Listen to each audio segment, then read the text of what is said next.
வணக்கம். இன்றைக்கி நம்ம அறிவோம் ஆன்மீகம் சேனலில் எதை பற்றி பார்க்க போகிறோம் அப்படின்னா, ஒருத்தருக்கு ஒரு நல்ல வேலை கிடச்சிருந்தாலும் அதிலிருந்து அடுத்த பதவிக்கு போகிறதுக்கு ரொம்ப கஷ்டப்பட்டுட்டு இருப்பாங்க.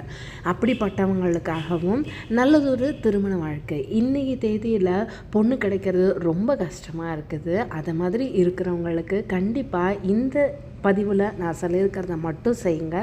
கண்டிப்பாக உங்களுக்கு நல்லதொரு வாழ்க்கை அமையும். வாங்க பதிவுக்கு போகலாம். பதிவுக்கு போகிறதுக்கு முன்னாடி நம்ம அறிவோம் ஆன்மீகம் சேனலை இது வரைக்கும் சப்ஸ்கிரைப் பண்ணாதவங்க மறக்காமல் சேனலை சப்ஸ்கிரைப் பண்ணிவிடுங்க. வாங்க பதிவுக்கு போகலாம்.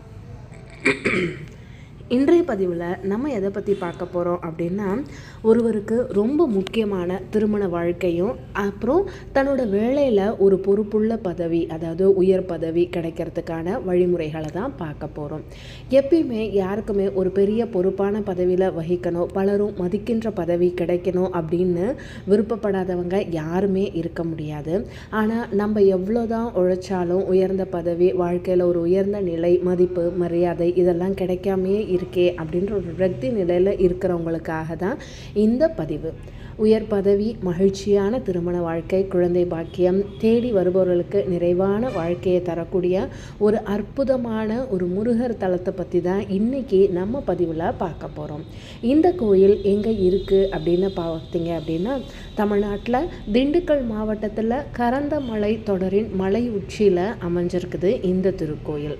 திருமலைக்கேணி ஸ்ரீ பாலசுப்ரமணிய சுவாமி திருக்கோயில். பக்தர்கள் இந்த கோயிலை கீழ்பழனி அப்படின்னும் சொல்லுவாங்க. இந்த கோயில் கருவறையில் முருகன் பாலகனாக அருள் புரிகிறார். அவரோட வலது கரத்தில் தண்டம் ஏந்தி இடக்கையை இடுப்பில்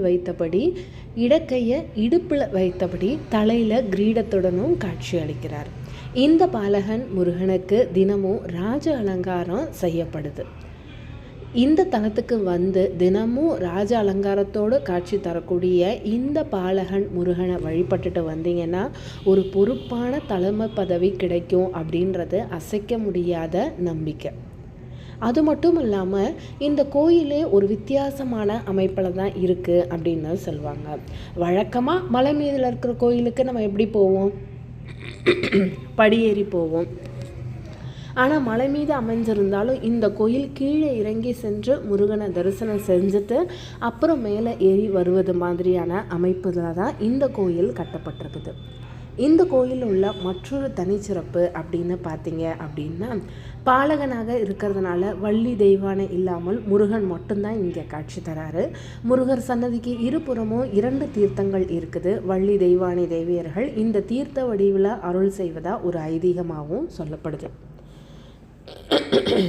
இந்த கோயிலில் முதல்ல பிரதிஷ்டை செய்யப்பட்ட சிலையை எவ்வளவு முயன்றும் வெளியே எடுக்க முடியாதால் அதற்கு மேலாக ஒரு கோயில் மண்டபத்தை கட்டி அங்கே புது சிலையை பிரதிஷ்டை செஞ்சுருக்காங்க. மேலடுக்கில் இருக்கக்கூடிய முருகருக்கு செய்யப்படும் அபிஷேக தீர்த்தம் கீழடுக்கில் இருக்கக்கூடிய ஆதி முருகனுக்கு சிலை மீது படும்படி அமைஞ்சிருக்கிறதா இந்த கோயிலில் ஒரு சிறப்பு அப்படின்னு சொல்லப்படுது. இந்த கோயிலுக்கு ஒரு முறையாவது போயிட்டு தரிசிச்சுட்டு வாங்க. பொறுப்புள்ள பதவி, இன்பமான திருமண வாழ்க்கை உங்களுக்காக காத்துட்ருக்குது. கண்டிப்பாக ஒரு முறையாவது இந்த முருகனை போய் தரிசிச்சுட்டு வாங்க. இந்த பதிவு உங்களுக்கு பிடிச்சிருக்கும் நம்புகிறேன். பதிவு பிடிச்சிருந்ததுன்னா நம்ம சேனலை மறக்காமல் சப்ஸ்கிரைப் பண்ணுங்கள்.